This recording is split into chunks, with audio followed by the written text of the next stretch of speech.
Hello, this is Janet Smith, and I am a professor of philosophy at the University of Dallas. And today I'm speaking on contraception, which is the fifth in a series of talks on sexual ethics. And I have a few texts here that I'd like to refer you to. You might want to refer to at some point if you're studying this issue.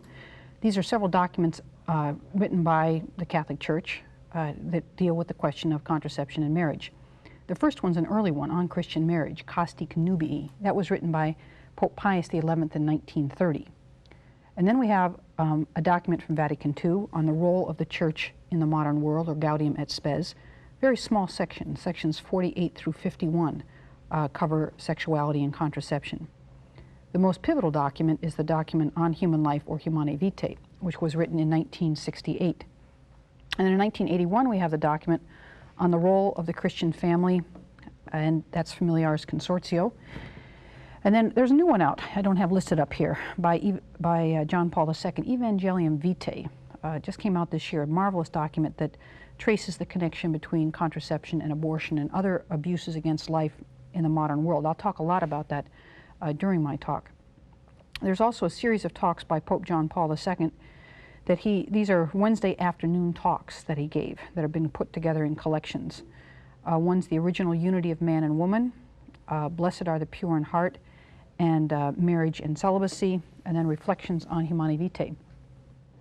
Now this is where he lays out his theology of the body, and these are very theological works, unlike the presentation I'm going to give today, which is largely, again, philosophical. I myself have written a work on Humanae Vitae called Humanae Vitae, A Generation Later. This came out in 1991. And I trace in that book the whole history of the Church's teaching on contraception and marriage, the natural law arguments against contraception. I examine the arguments of those who dissent against the Church's teaching, and I review John Paul II's teaching on Humanae Vitae. And then in 1993, I put together a collection of essays on Humanae Vitae and contraception.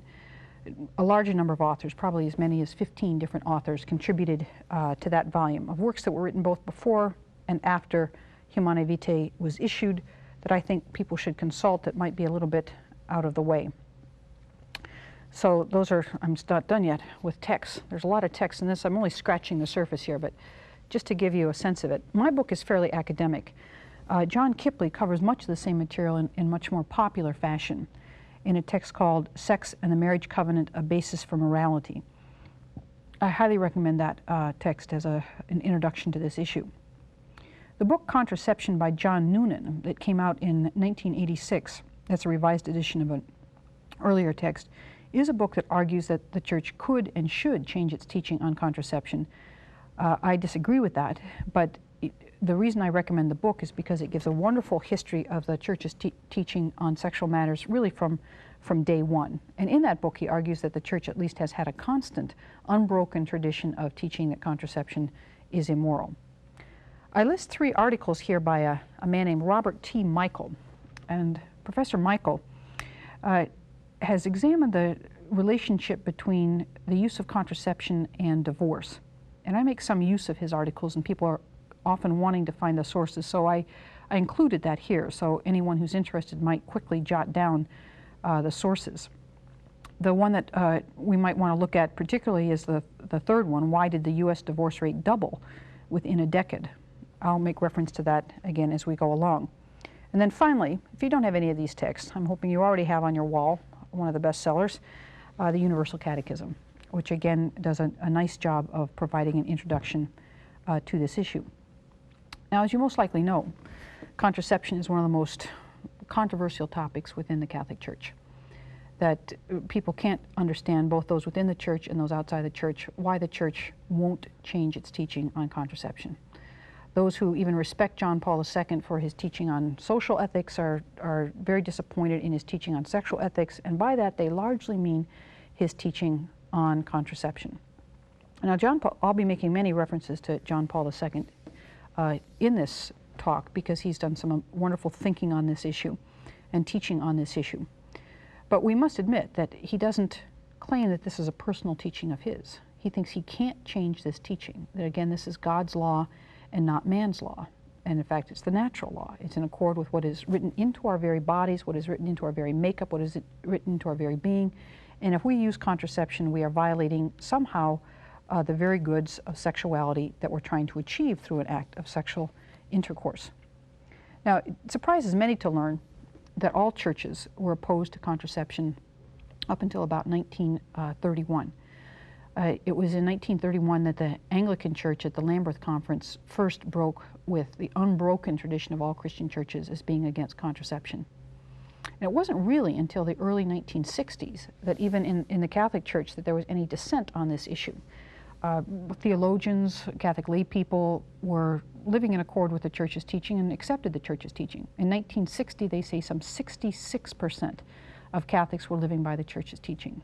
Now they say that 80% of the populace at large, the fertile populace at large at any moment is contracepting, and that Catholics contracept at the rate of the rest of the population. They say perhaps only 4% or so of Catholics use natural family planning. So it's an interesting question to try to figure out why there was this huge shift between 1960 and the 1990s, 30-year period. Did we go from 66 compliance with the Church's teaching on contraception to about 80% non-compliance with the Church's teaching? Well, there's many reasons for this. Contraception, the contraceptive pill, became available really for the first time in the early 1960s. Right up to that point, there was no such thing as the pill. There was the diaphragm, there was the condom, but there weren't really very many forms of contraception. So it wasn't much of an option, really, until the early 1960s.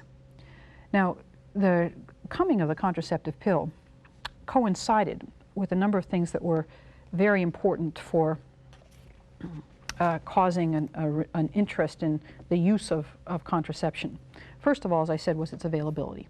Simply up until the 1960s, there was no such thing as contraception that was available. But also, there was what, and it still remains the case, a perceived population problem. Paul Ehrlich wrote The Population Bomb in the 1960s. And when I was in high school, we had these great big pictures of so many people on the globe that bodies were actually falling off the globe. And with the recent conference in Cairo, again, as a public, we were inundated with information about a perceived population problem. I have real questions about whether there really is a population problem that's global. I can understand that some parts of the earth might be having some difficulty keeping up and providing for their population growth. But there's a worldwide population problem. The best demographers and the best economists question. Not that there aren't good economists and not very many economists, but demographers who believe there is a population problem. There are many who don't. I presently live in the great state of Texas, and it interests many people to know that the whole world's population, all 5.6 billion people in the United States, could fit in the state of Texas, every single one. And every single individual would have 1,500 square feet of room, all right? That's about as big as my house is in Texas. Now, if a few of us lived together or built a high-rise, we'd have a room for a small garden plot around and might even be able to support ourselves. But as it is, if we even just went in and took our 1,500 square feet, we'd have the rest of the globe for supplying our needs. There's many different ways of talking about the population problem, but if there is one. But the big question, again, is whether contraception is the best way to go about solving it. In a certain sense, there's a reverse population problem in Western Europe. There is no country in Western Europe that is replacing itself. Every country in Western Europe is below replacement rate for its population. Italy, for instance, I think is now 1.3, and you need 2.2 children per household in order to reproduce your population. It's causing many problems in Western Germany with immigration of people who will take the lower income jobs, and there's all sorts of different kinds of problems now in some countries that have actually a birth rate that is not reproducing itself. Mid-next century, there may be very few Swedes on the face of the earth. They have now hit a declining population. So it's simplistic to say that there are simply too many people on the face of the earth. But certainly in the 1960s, the prediction was that right now we'd have people fighting wars because of problems with starvation, because there's too many people. No one's ever been proven more wrong than Paul Ehrlich. None of his predictions have come even close to being true. But anyway, in the 60s, it was believed that we had to have something such as a contraception, as it's believed now, that contraception is one of the greatest things that has happened to mankind. It's one of the salvations of the world. You know, even if you ask most modern people in the United States if they, you know, if they wanted to give up their car or their VCR or their computer or their contraceptive, it'd be a hard choice on which one they would give up. So you have this curious church that says that it's not only is it not a good thing, but that it's a bad thing. Now this coincided, or may even caused, you might say, the sexual revolution. In the 1960s, there was a rapid increase in the amount of sexual activity outside of marriage, before marriage, and also extramarital sex, adultery. The pill, contraceptive pill, made that incredibly possible, as it also made possible, in a certain sense, the rise of feminism. The notion that women shouldn't be bound to the household, shouldn't be barefoot pregnant in the kitchen, but should be out in the workplace fulfilling themselves and actualizing their potential in the workplace. So the pill became very important for that, because obviously if women were having a large number of children, they wouldn't be able to pursue their careers. There was also, of course, the expectation that there would be much better marriages if contraception became widely available, that you would have much greater spontaneous, free, worry-free sex within marriage, that you would have couples who were no longer crippled by the anxiety of pregnancy. They wouldn't have to practice rhythm. They could have sex throughout the month, and no expectation of a baby, and obviously a much better sexual life, better marriage. And also, of course, people could have sex before marriage and find themselves a suitable sexual partner, so not rushing into marriage because of the desire for sex. I should have put a fifth reason provoking reconsideration. One is that people thought, again, with contraception, that there would be many fewer unwanted pregnancies and many fewer abortions, right? That clearly if women were using contraceptives, they wouldn't get pregnant when they didn't want to, and then they wouldn't be driven to have a baby outside of wedlock, or they wouldn't be driven to have an abortion. Now maybe as you're listening to this, you might be thinking, my goodness, did any of those things come true? Right? I hope you're thinking that. Because in Humanae Vitae, in section 17, the author of that document, Pope Paul VI, he claims, he sort of prophesies, that there will be 4 disastrous sort of things that happen should contraception become widely available. And one thing he said is that there would be a general lowering of morality. It's a curious thing. If contraception becomes widely available, there will be a general lowering of morality. But I would just ask people to think about that. Has there been a general lowering of morality between the 1950s, 1960s, and today? And I think that's inescapably obvious that there has been. I need only cite perhaps one example, the TV. When I was a teenager in the 60s, I mean, we saw Leave It to Beaver and I Love Lucy and all sorts of incredibly innocent shows. And now we have MTV and daytime sex operas, pornography, virtually pornography on TV. And it's incredible indices of the sort of corruption there have been in public morals since the 1960s. I often call it, you know, the frog in the water effect, meaning that when you put a frog in boiling water, evidently it jumps out. But if you put a frog in lukewarm water and just slowly raise the temperature, it's very comfortable. And I think that's where we are as a culture. If MTV and daytime soap operas had appeared on TV in the early 60s, my father and every other father on the street would have taken their TVs out and smashed them on the concrete. But now we just sit in our living room and switch channels and watch pornography from one channel to another. So I think we could say it's true that there has been a general, Pope Paul VI was right, there has been a general lowering of morality between the 1960s and the 1990s. You don't need to mention crime, gangs, drug abuse. And you might say, well, how can you trace any of that to the use of contraception? Well, I'll do that in a minute. I just want to suggest that, as a matter of fact, the prediction was right. He also said there would be a decline in respect of males for females, right? That men would disrespect women, both physically and psychologically. And again, I would say that's happened. I would say that women are much more sex objects now than they were then. That there's much more pornography, there's much more abuse of women, physical, sexual abuse of women, that there is, again, pornography everywhere. That you will find, as a matter of fact, women abandoned, many more single women without husbands to support them, single women with children, women abandoned by divorce, a certain disrespect for women, which I think is fairly rampant. He also said that there would be a growth of government oppression, that the government would do things that would be violative of reproductive freedoms. And we can certainly see that. We see that with the UN, we saw it with Cairo. We see it in China. China now has forced abortions, right? If you have one baby, it's a one family, one baby policy. If you get pregnant a second time, you may be forcibly aborted, dragged into a clinic and actually forced to have an abortion. We saw this with the UN in Cairo, that they were, those coming to the conference from the Western world wanted to tie all financial aid to poor countries to aggressive population programs, right? Telling these countries basically, we won't give you any money for food or for health care or for development unless you push contraceptives on your people. And there's been no conference in which, there's been no country in which there has come an aggressive population program in which there hasn't been coercion of women for using contraception. So I think we could say that that prediction has come true. The final prediction that he made was that we would begin to treat our bodies like machines, that we would tamper with our bodies. And again, I think we can see that with our use of reproductive technologies, that we hope to make a baby that will be a perfect baby. We want to design babies that we want to have. We want our bodies to be just like we want them to be. We want 65-year-old women now.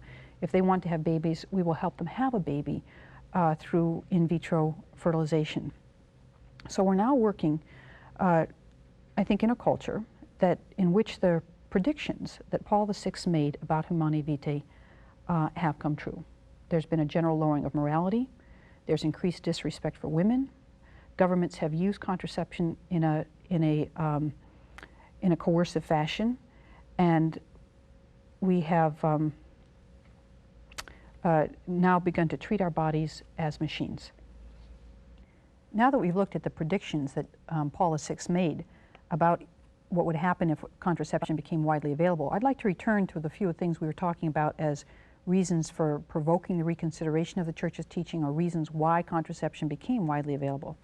I'd like to look at a few of those points that I made earlier, that there would be, for instance, there was the expectation that there would be better marriages if contraception became widely available. And I had put up earlier some studies by a scholar named Robert Michael. And he was curious why the divorce rate doubled between 1965 and 1975. In 1965, some 25% of marriages ended in divorce.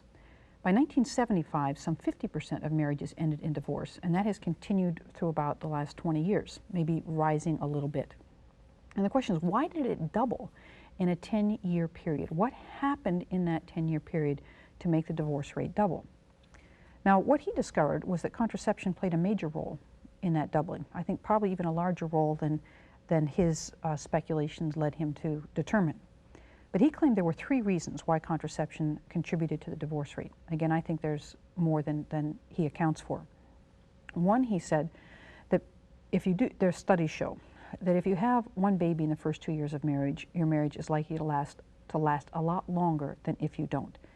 And if you have another baby in the next 2 years of marriage, or 2 babies in the first 4 years of marriage, statistically, your marriage is likely to last a lot longer than if you don't. Now, I think there's more reason. I mean, I'd just like you to think about, why would it be that those who have babies early on in a marriage are likely to have longer lasting marriages? This goes back to something we've been talking about in the last several class periods, about how important procreation is to a marriage, how much of a bonding experience really having babies is. And I can see this often when I see people get married. You often think it's going to be this sort of nonstop honeymoon. They're hoping for that, and you think they're going to have that. It's going to be unrelenting bliss. And then you notice that for many couples, not all couples, but many couples, there's a lot of fighting that goes on in that first year or 2 years of marriage. You have 2 personalities, 2 wills under the same roof, and it's hard to get them on the same page. So I've seen people fight so badly that one gets in the car and goes out for a drive and wonders if he's ever going to come back or she's ever going to come back. But the point is, if you have a baby in that house, you're much more likely to come back because there's two people you love there. One you're really mad at and one you can't wait to see their smiles in the morning. So you get back to that house. There's two babies in the house. There's three people you love, okay? One you're very mad at, but two who you really can't imagine not seeing. So you work a lot out in a marriage. And you also have something to fascinate you, charm you, amuse you, test you, challenge you with children. So I think children can be an incredibly bonding force in marriage. Now everybody knows marriages that have had 6 children or 8 children and ended in divorce after 25 years. But those are rare. And there's a reason that's rare. It's a reason it shocks us. I mean, that shocks us because we don't think it's going to happen. We think, my goodness, if they've had that kind of experience together, you would expect that relationship to hold. And we're right to expect that. When it doesn't happen, we are shocked. He also said that Mr. Michaels says that whenever there's greater use of contraception within marriage and in our culture, there's a much greater incident of adultery. And again, that adultery is absolutely devastating to marriages. Again, it's pretty clear why that would be the case, right? Obviously, there's more adultery because more women are using the pill. Therefore, women in a certain sense are more available than they were in the past.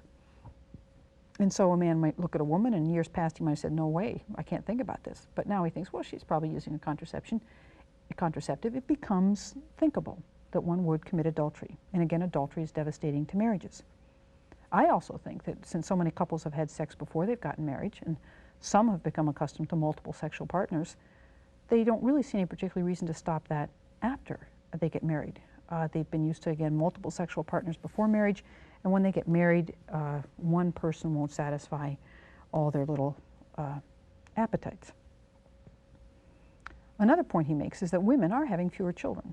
And since they're having fewer children, they're more financially independent. And since they're financially independent, again, when difficulties arise in the marriage, they are no longer forced by economic necessity to work things out, but they can tell him to take a hike because now they can support themselves. So those are his 3 reasons that he gives for a connection between increased use of contraception and divorce. I think there's other reasons that he doesn't speculate about. As I go on, I'll talk more about it, but here I would just like to offer that I think the sexual intercourse that people have before marriage is often very damaging to marriages for several reasons. I think that, again, people get hurt often by having sexual intercourse before they get married, and they don't trust themselves or trust other people as much. They're not as convinced that they can keep a commitment or that anybody else can keep a commitment in the same way. They've, in a certain sense, already been unfaithful to their future spouse. And I think that some people just slide into marriage because of sexual intercourse. They start having sex together, they start living together. They haven't really made a judgment about whether or not this individual is the best person for them to be married to. They haven't really made a decision that they have values in common, that they really can build a lifetime union together. They began having sex because the chemistry was right, the circumstances were right, and now they find themselves 2 or 3 years having lived together, and it's about time to get married. And again, all the studies show that those who have cohabitated before marriage, those who have lived together before marriage, are more likely to get divorced than those who have not. And I think there's good reasons for that. There's a huge difference between pretending to be married and being married. It's not a practice marriage. It's an entirely different situation. When one gets married, there's a whole new set of expectations, a whole new behavior pattern that one has to become accustomed to. Now, I also mentioned that people thought that when the contraceptive pill became widely available, there would be many fewer unwanted pregnancies and many fewer abortions. Well, we certainly have seen that that's false. In 1960, some 6% of white babies were born out of wedlock, and 22% of black babies were born out of wedlock. In 1994, some 22% of white babies were born out of wedlock, and 68% of black babies were born out of wedlock. In the aggregate, that means that some 30% of babies in the United States are born to a woman who is not married. That's incredible, right? Now, in 1960, when it was very difficult to get a contraceptive, only 6% of whites and 22% of blacks were born out of wedlock. In 1994, when you can get a contraceptive in your welcome to school kit, okay, you now have 30% of babies in an aggregate being born out of wedlock. Clearly, contraception has not reduced the number of unwanted pregnancies, and I would like to make the claim that it has manifestly increased the number of unwanted pregnancies. Again, abortion was virtually unheard of in the 1960s, early 1960s, and now we have 1.5 million abortions a year. And people tell us that more and better contraceptives will reduce these phenomena, but I think it goes absolutely against the evidence and goes against common sense. I think contraception has enabled people to become, to have sexual relationships that aren't ordained to marriage, that aren't obviously within marriage. In fact, it's become a kind of a wisdom to have sex before marriage. Because, I mean, this is the wisdom we had when I was a teenager in the 60s. You sort of make this argument, well, you wouldn't buy a car without taking it for a test drive. And obviously you wouldn't buy a car without taking several cars for a test drive. And it would be absolutely foolish to get married without having had sexual intercourse with the individual you're thinking of marrying. How would you find out if you were sexually compatible? Now, we saw in the last segment that John Paul II thinks that's absolute foolishness. Again, sexual intercourse is an expression of love, and that the best sex is actually going to be between those who deeply love each other rather than those who have some technique or some sort of compatibility physically. So what we're seeing, though, is so many people having sex outside of marriage, and then a baby happens, and they find this to be a shock, right? They were taking precautions, or were intending to take precautions, or took precautions sometime in the past, and thought when they get pregnant, it's a shock. The man was not thinking of marrying the woman was not thinking of marrying the man, and so they either have a child out of wedlock, or they go and get an abortion. So now we have, or some of them will get married, but that's a small percentage. Again, we have 30% of babies in the United States are born out of wedlock.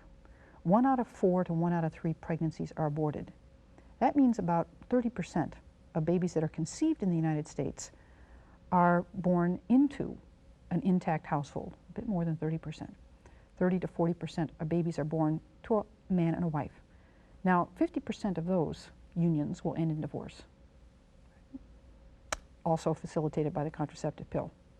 So we get about, somewhere they say, approximately 25 to 30% of babies born in the United States will grow to adulthood in an intact household, right? If you want to know where the problems in our society come from, if you want to know where we get this general lowering of morality, this is a pretty good place to start to look. With children who are born out of wedlock and children who are born into households where there is not a husband and a father in the household. This is where you get most of your crime, this is where you get most of your drug abuse, or children that come from divorced households. Now, of course, again, let me be cautious and say that I'm not saying that every child that grows up in a single household or grows up from a divorced household is going to be a criminal or given to drug abuse, or that children who grow up in intact households are in any way immune or guaranteed not to fall into these patterns. But it's just simply the fact that the studies show that it's more likely the case that children from these households will fall into these kinds of behavior. So I think we can start to see the connection that there is between contraception and many of the social problems that we have today. Because most of the social problems that we have today go back to broken households and unwed parenthood. And if contraception is a major contributor to unwed parenthood and to broken households, then it would seem to be that we can trace most of the, or many of the cultural problems we have today back to contraception. Now, how is it that the church could make the prediction that these things would come to be? What is it that made Pope Paul VI, again, unlike the wisdom of his day and unlike the wisdom of our day, say, you know, contraception isn't this great thing that's going to help marriages, that's going to reduce pregnancy. He said it was going to do all those 4 items that I mentioned that it had done. What made him, what allowed him, what enabled him to see this? Well, as we've been discussing in the earlier sessions, the church has based its teaching on a natural law understanding of marriage, right? That marriage has 2 purposes, the purposes of babies and the purposes of bonding. And that those goods of marriage have to be respected. Those goods of sexuality have to be respected. They are respected by engaging in sexual intercourse only during marriage, and in an act of sexual intercourse, is what we're arguing here now, that is open to procreation. I'd like to read 2 brief passages from Humanae Vitae, a document on contraception. And this is section 11 of Humanae Vitae, a small portion of section 11. It states, "The Church, which interprets natural law through its unchanging doctrine, reminds men and women that the teachings based on natural law must be obeyed, and teaches that it is necessary that each and every conjugal act remain ordained to the procreating of human life." Right? Now here it says that the Church bases its teaching on natural law, and that the teachings based on natural law must be obeyed, and that it's necessary that each and every conjugal act remain ordained to the procreating of human life. Humanae Vitae 12, the next section, states, "The doctrine which the magisterium of the Church has often explicated is this: there is an unbreakable connection between the unitive meaning and the procreative meaning of the conjugal act, and both are inherent in the conjugal act. This connection was established by God and cannot be broken by man through his own volition." Now, what we have here is that the Church is saying that contraception violates not only the unitive meaning of the sexual act, but also not only the procreative meaning, but also the unitive meaning, right? And this is a very important point, that contraception is understood by the Church not only to violate the baby-making power of the sexual act, but also to violate the bond-making power of the sexual act. Now, this is crucial to our understanding of what the Church teaches. This is based upon an understanding of natural law, much of which we've already covered, and an understanding of personalism. In the first segment, I really talked about the consequences of contraception. I argued that there have been very bad consequences for society when contraception became widely available. Not only for society, of course, but I think for women, and I think for marriages, and therefore I think for children. I'll explain that even more as I go along. Now, I'm not saying that contraception is bad because it has bad consequences, but I am saying that because it's bad, it will have bad consequences. And I would also say that since it's had bad consequences, that gives us a reason to look back and say, well, gee, maybe the Church was right. It's been so bad, maybe we didn't understand why the Church taught it was wrong. So my argument here isn't a consequentialist argument. My argument isn't that because contraception has bad consequences, it's wrong. But my argument is contraception is wrong and therefore will have bad consequences. Since it has bad consequences, we might look back and see if in fact it's wrong. Again, I'll explain in a minute in more detail why it's wrong. But here I'd like to talk about those who have rejected the Church's teaching. Again, the document Humanae Vitae that lays forth, again, in a very sketchy way, but a rich way nonetheless, that John Paul II has showed us all the more why it's rich, the teaching of the Church against contraception, the document that was published in 1968. In that same year, within 24 hours of Humanae Vitae being published, Father Charles Curran from the Catholic University of America held a press conference and proclaimed that the teaching of the Church was based on an inadequate understanding of natural law, and that Catholics in good conscience would be permitted to use contraception if their consciences so directed them. Now, he has been followed by the vast majority of moral theologians, both in this country and in the rest of the world. The Church, though, does not decide its teaching on issues by how many theologians believe this or how many believe that. There are also excellent moral theologians, though a small number, who argue that the Church is right. There is Pope John Paul II himself. There is the unbroken tradition of the Church. But perhaps the Church should change its teaching, and this is the reason. I don't not believe that, of course, but the reasons why some moral theologians, most moral theologians think it should, they think the Church's teaching is based on what is known as biologism, the charge of biologism or physicalism. And this is a claim that the Church is understanding the sexual act as purely a physical act. It's looking only at the biological purpose of the sexual act. That they believe that the sexual act has a much grander purpose than just procreation, and that it would be all right to sacrifice the procreative good of the sexual act for the higher personalist goods of marriage, such as union.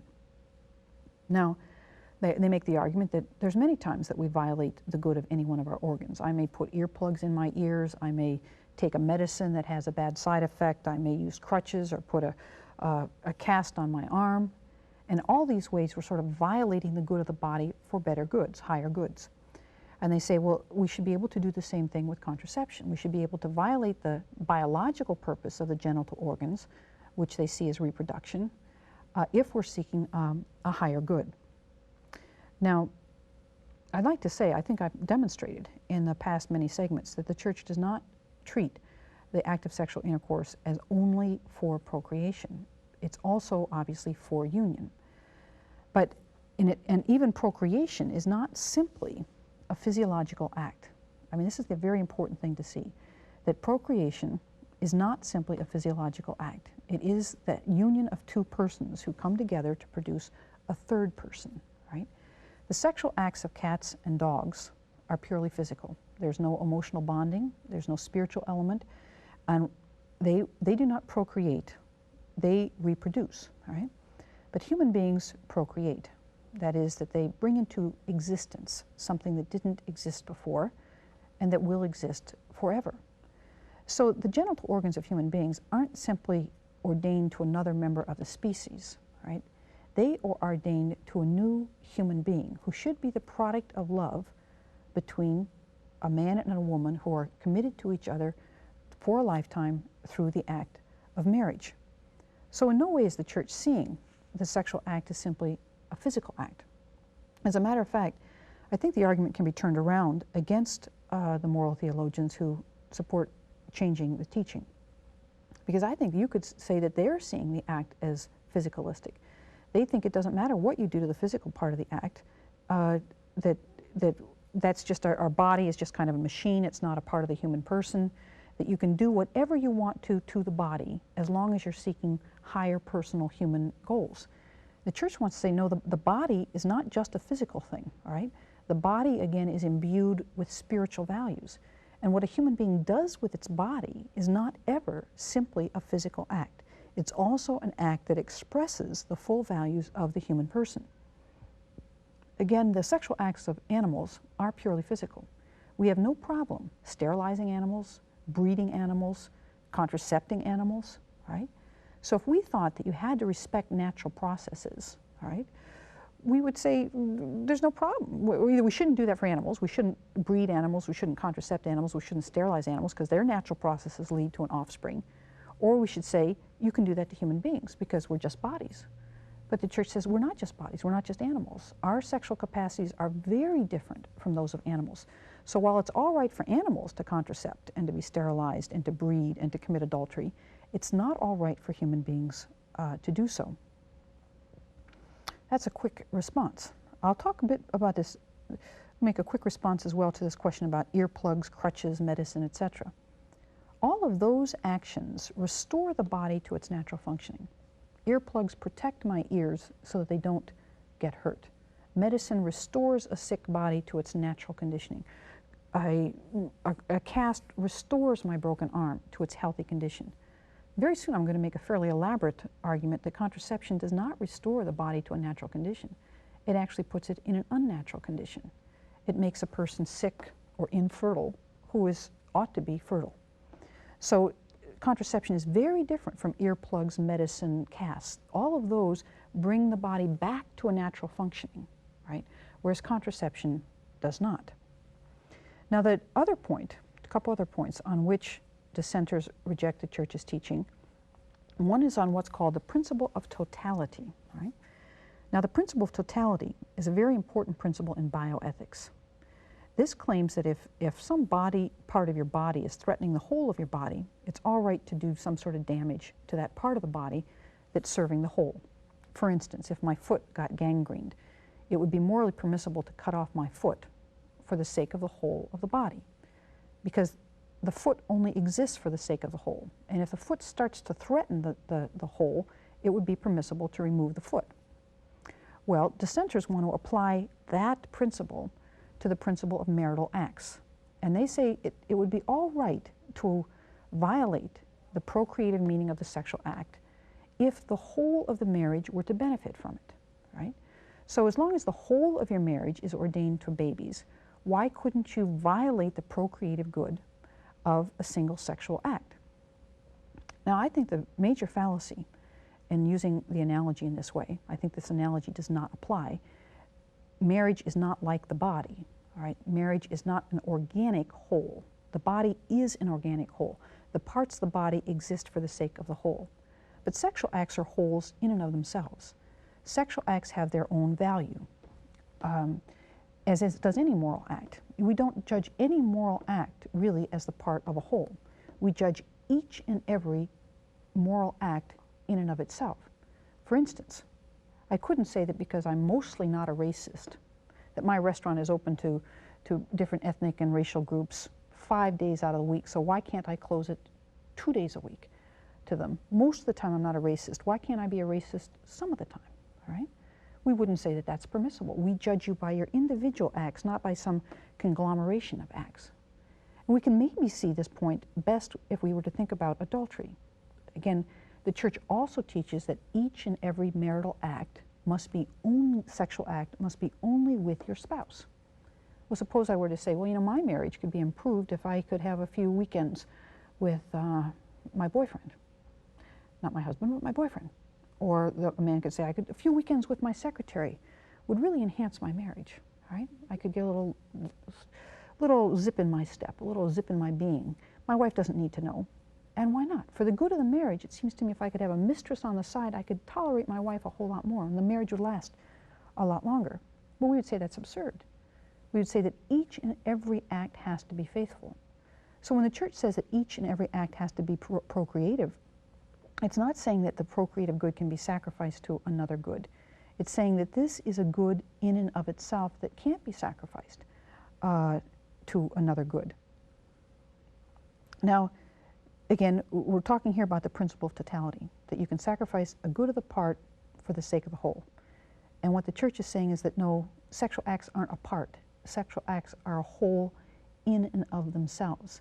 And they have to express the whole reality of the love that you feel for each other and the whole reality of the goods of sexuality, not just which ones you want to express at this time, not just what you want to do at this time. This is very similar to their use of the principle of the toleration of the lesser evil, saying that you can tolerate evil as long as you're pursuing a certain good. Now that principle comes largely out of the principle of double effect, which is something that the proportionalists use for their understanding of moral theology as a whole. And what they're claiming, the principle of double effect says that certain actions have two effects, two consequences, and that you can tolerate certain bad effects if they're proportionate to the good effect. For instance, someone who's taking chemotherapy for cancer, that this person might obviously have terrible physiological bad effects. And you say, well, why would you ever do that to someone? We say, well, the good effect that we're seeking, the good effect of the health of this person getting rid of the cancer, justifies our tolerating all the bad effects of the chemotherapy. And so, again, they want to say that in contraception, they'll want to say that in contraception there's only what they would call a premoral, ontic, or physical evil, right?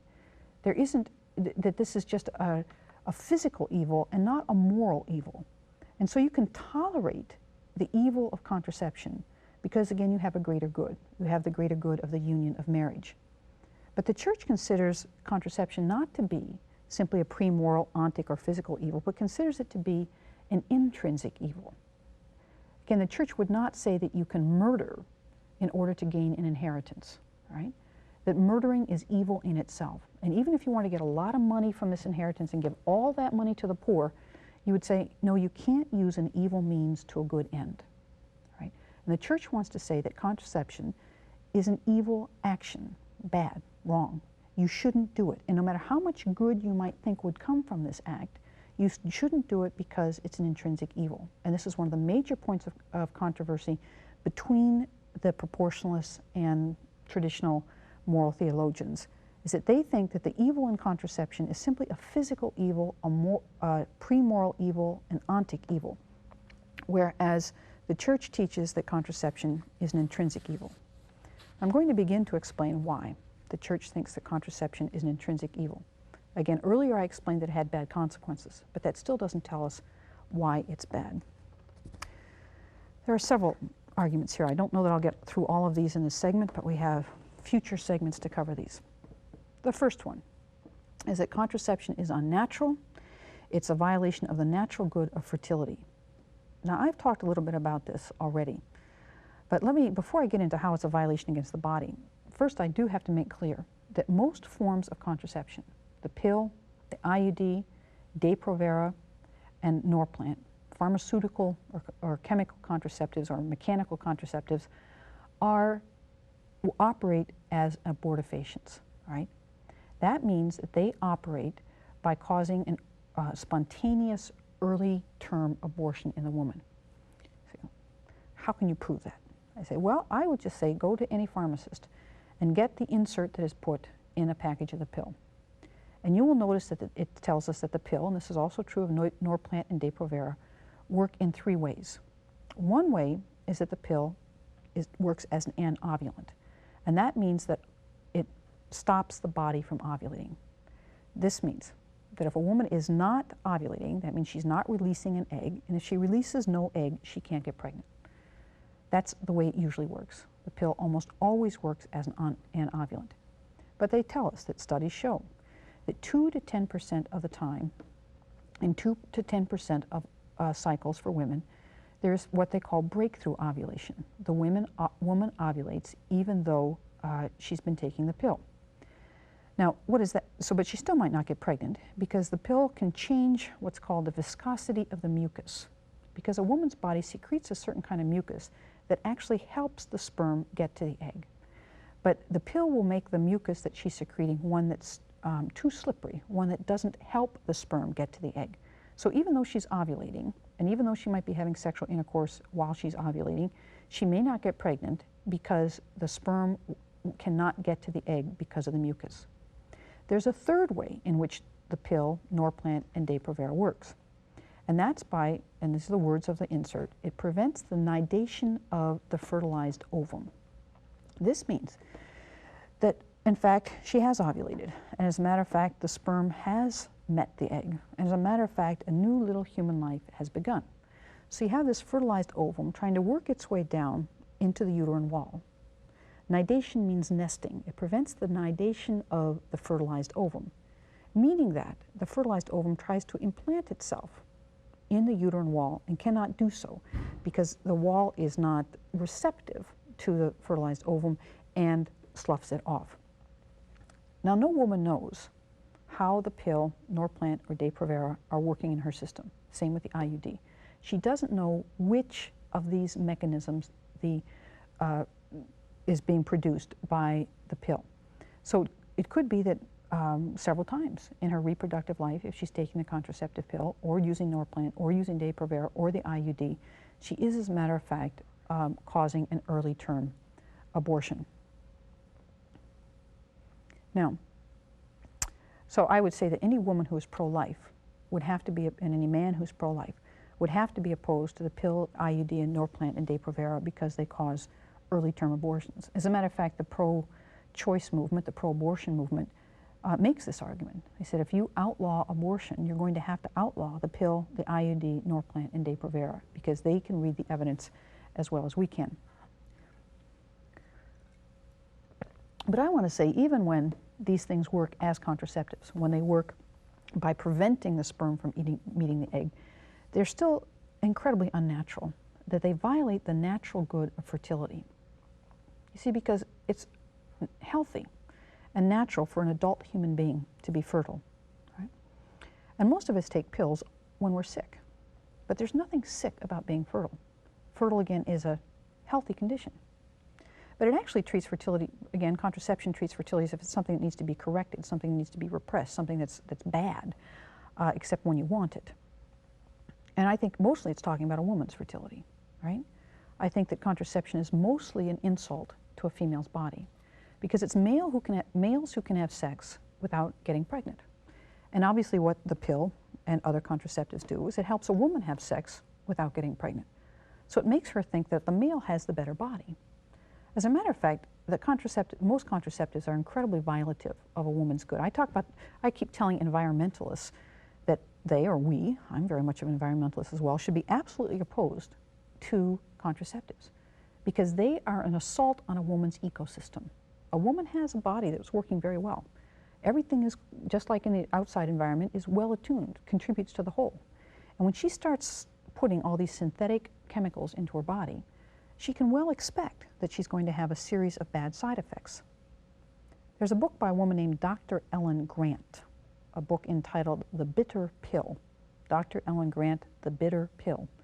And in this book, she recounts her own prescription of the pill back in the 1960s. She's a doctor in England, and she said when the pill came on the scene, she thought this would be great. She said, this will be marvelous for women. I'm going to start prescribing it for my patients. And then she saw her patients coming to her with migraines, with cysts, with blood clots, with high blood pressure. And she said, what am I doing? I thought I was helping these women, and here I am, my very own patients I gave a pill to, and they're coming back sick.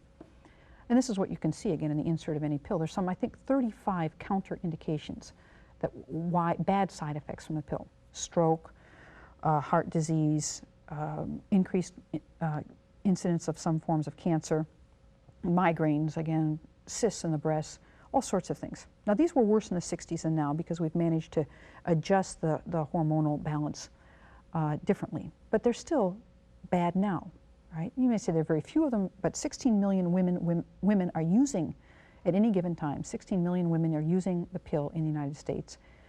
And there's going to be a significant number of women who are having these side effects. What Dr. Grant tells us is that when they were first studying the contraceptive pill, they were looking one for both males and one for females. And they discovered in the first male group that there was some slight shrinkage of the male testicles, one man. And they stopped all testing of the male contraceptive pill.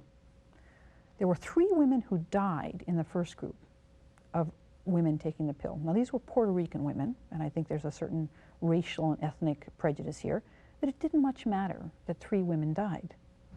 And we just simply readjusted the dosage of the contraceptive pill. Now I think this says something. I think it says something about, John Paul II would say this, there's a real insult to a woman's body. It's treating a woman as though she must be available for sex, but the man will not accept, or she will not accept as well, her procreative capacity. Again, as if this were some sort of flaw or detriment to her system. Now those are the major bad side effects of the pill, Norplant, Depo-Provera. I'd like to talk about the lesser ones, such as most women complain about increased irritability, right? Increased propensity to depression, increased weight gain, and a reduced libido, a reduced sex drive. And I always make the joke that every woman I know is looking for a pill that will make her more irritable, more depressed, help her gain weight, and reduce her sex drive just so that she can have sex. And every man I know would like the woman he's dealing with to be more irritable, more depressed, to gain weight, and to have a reduced sex drive. There's something ludicrous about the contraceptive pill. Women don't like it. They don't like what it does to their body, but they're willing to accept it because they think they're gaining greater goods. But I say you can expect all these bad side effects from the pill because of the natural law. The body works well, fertility is a good thing, and we're trying to suppress or repress a good aspect of our body and of our sexuality. We're going against it, we're violating it, and we could expect bad consequences to come from this. I think we should also think for a moment about what are called the barrier methods of contraception. This will come in very much to something we'll talk about later, the unitive meaning of the sexual act. But just think about this word barrier. Here we're talking, of course, about condoms and diaphragms, maybe even the IUD.